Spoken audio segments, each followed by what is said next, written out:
วันลางออกเชิงความเคยเป็นไหนก็ตอนชูน้องเยาวกบน้องอ่อนย้อนไกลเป็นไตลอย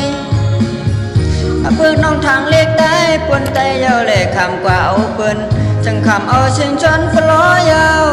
ความห้องจูชู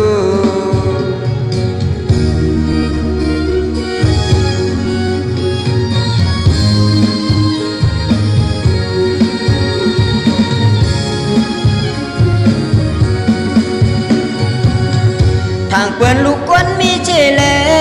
นางน้องจอมยองยุ่มยำความเศร้าเพิ่นแล่นนางน้องอ่านไว้นั้นเบิ่งเยาทางตีเลยหูตกโตอันเป็นเชียงโทนเอาได้น้องนางจำว่าเม็นหน้าในแลจังคำเอาเชียงงาพี่ล้อยาวความห้องจูชู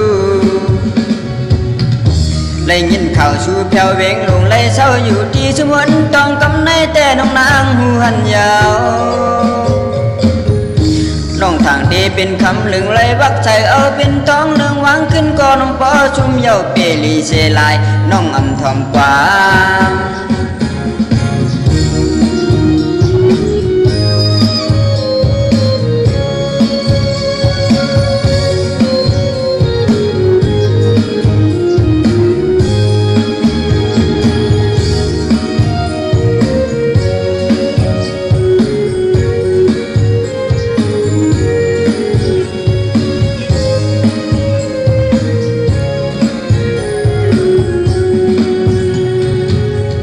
ทางเพื่อนลูกกวนมีเจเล